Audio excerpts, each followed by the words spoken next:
Hey guys, welcome back to my channel. तो अभी हम लोग रीनल सर्कुलेशन देख रहे हैं। तो नॉर्मल रीनल ब्लड फ्लो कितना होता है? 1100 मिलीलीटर पर मिनट होता है। ठीक है, उसके बाद रीनल ब्लड फ्लो मैक्सिमम होता है बाकी अदर सर्कुलेशन से, क्योंकि 25% क्या होता है टोटल कार्डियक आउटपुट का रीनल में जा रहा होता है। डबल पोर्टल सिस्टम है, इसके पास ग्लोमेरुलर कैपिलरी है फिल्ट्रेशन के लिए, पेरिट्यूबुलर कैपिलरी है रीअब्जॉर्प्शन के लिए। रीजनल ब्लड फ्लो होता है कि वेरिएशन होता है through various part of the kidney. Flow to cortex is greater than the flow to medulla. Renal cortex में 4 to 5 मिलीलीटर पर ग्राम पर मिनट हो रहा है, और मेड्यूला में 1 to 2 मिलीलीटर पर ग्राम पर मिनट हो रहा है। आउटर में थोड़ा सा, जो आउटर मेडुला और इनर में और उससे भी कम हो रहा है। ठीक है, O2 कंजम्पशन जो है वही सेकंड हाईएस्ट है। कितना ले रहा है ये? 6 मिलीलीटर पर 100 ग्राम पर मिनट ले रहा है। रीनल आर्टेरियल प्रेशर होता है हाईएस्ट, क्योंकि ये कहाँ से आ रहा है? डायरेक्टली आ रहा है एब्डोमिनल एओर्टा से। वैसा रेक्टा जो होता है वो लॉन्गेस्ट कैपिलरी, और क्यों होता है? कंसंट्रेटिंग करने के लिए। तो अब ये यहाँ पे और ये ऑटो रेगुलेशन शो करता है। अब मेन क्वेश्चन ये अराइज होता है कि ब्लड फ्लो जो है वो कॉर्टेक्स में क्यों ग्रेटर है मेडुला से? तो कॉर्टेक्स में क्या होता है? मेजर कंपोनेंट्स ऑफ नेफ्रॉन्स होते हैं। इनर मेड्यूला में लॉन्ग वासा रेक्टा होता है, हाई इंटरस्टिशियल ऑस्मोटिक प्रेशर होता है, जिससे कि ब्लड फ्लो कम हो जाता है। लॉन्ग वासा रेक्टा है, वहाँ पे already high interstitial osmotic pressure चल रहा है, तो वहाँ पे ब्लड फ्लो की क्या कहते हैं, ब्लड फ्लो कम हो जाता है।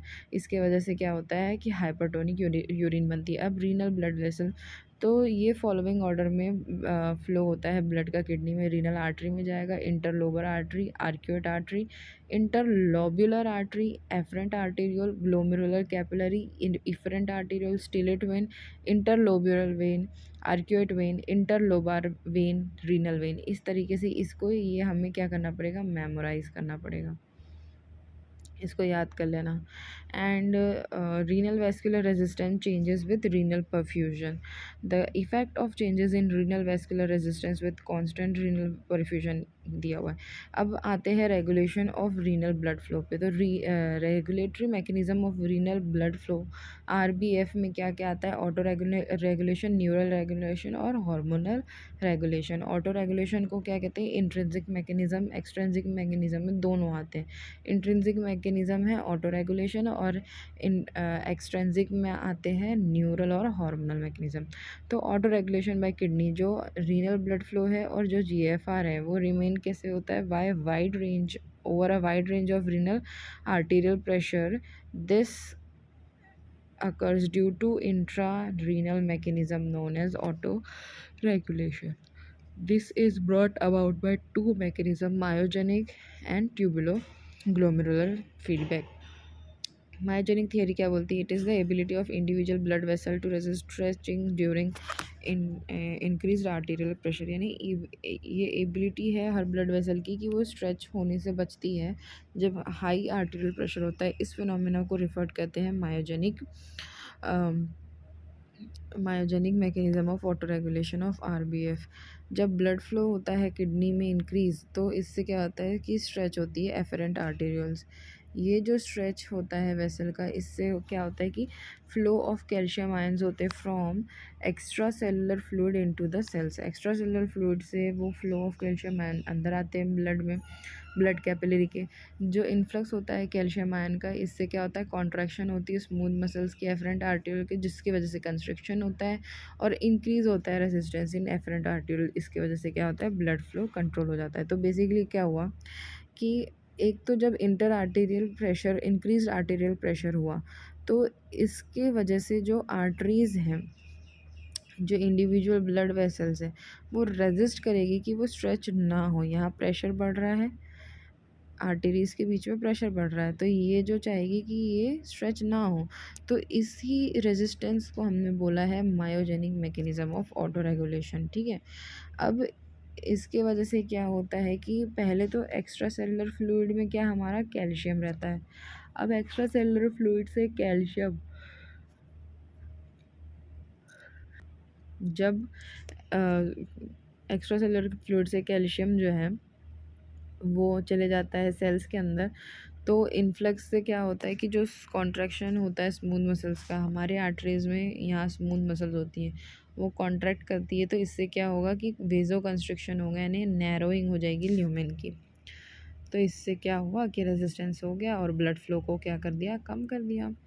अब ट्यूबुलोग्लोमेरुलर फीडबैक, ट्यूबुलोग्लोमेरुलर फीडबैक क्या है, ये NaCl कॉन्सेंट्रेशन पे बेस्ड होता है ऑफ ट्यूबुलर फ्लूइड के। हमें पता है ट्यूबुलर फ्लूइड क्या कर रहा है कि वो रीअब्जॉर्प्शन में होता है मेनली उसका काम। तो tubuloglomerular glomerular feedback mechanism maintain करता है कांस्टेंट RBF को, GFR को, when there is a fluctuation in arterial BP। कितना फ्लक्चुएशन, 90 से 220 mmHg।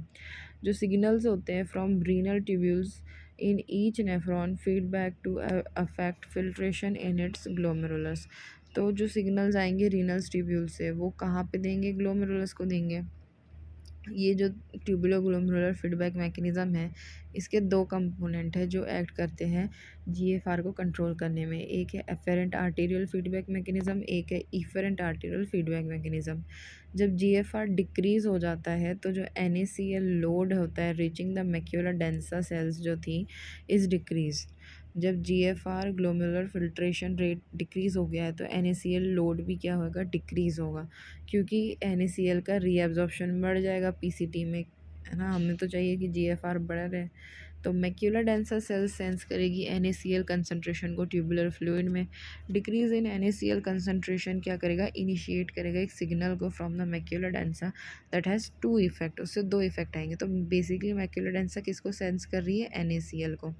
NaCl कम होगा तो मैक्यूला डेंसा सिग्नल इनिशिएट करेगी, initiate a signal from the macula densa, है ना। NaCl कंसंट्रेशन क्या करेगा, इनिशिएट करेगा signal from the macula densa.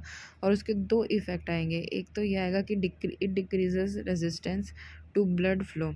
इससे क्या होगा कि resistance to blood flow decrease हो जाएगा इन एफरेंट आर्टेरियल, यानी ब्लड फ्लो बढ़ेगा, which raises glomerular hydrostatic pressure and thus GFR is back to normal. Obviously जब पहले रेजिस्टेंस हो रहा था तो ब्लड फ्लो कम हो रहा था, बट अब यहाँ पे रेजिस्टेंस नहीं होगा तो ब्लड फ्लो ज़्यादा हो जाएगा, जिसके वजह से क्या है, GFR भी ज़्यादा हो जाएगा हमारा, ठीक है। उसके बाद अगर हम आते हैं, it increases renin release from JG cells of afferent and efferent arterioles. क्योंकि हमें रेनिन इसलिए चाहिए क्योंकि हमें जो है वो ब्लड वॉल्यूम को बढ़ाना है ताकि GFR बढ़ सके। अब देखो ये एक फ्लो चार्ट दिया हुआ है कि एक डिक्रीज आर्टेरियल प्रेशर हुआ तो डिक्रीज ग्लोमेरुलर हाइड्रोस्टैटिक प्रेशर हुआ, उससे डिक्रीज हुआ GFR। मैक्यूला डेंसा सेल्स ने NaCl के कंसंट्रेशन को सेंस किया तो दो दो चीज़ हुई कि एक तो एफरेंट आर्टेरियल का रेजिस्टेंस कम हो गया, दूसरा रेनिन सिक्रीशन हो गया। रेनिन सिक्रीशन से एंजियोटेंसिनोजन 2 बनेगा।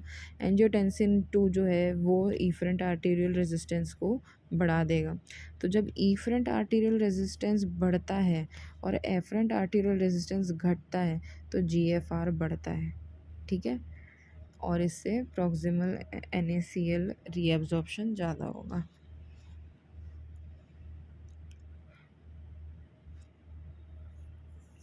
रेनिन इंक्रीज करता है इफरेंट आर्टेरियल रेजिस्टेंस को by increasing the concentration of angiotensin 1 which is converted to angiotensin 2।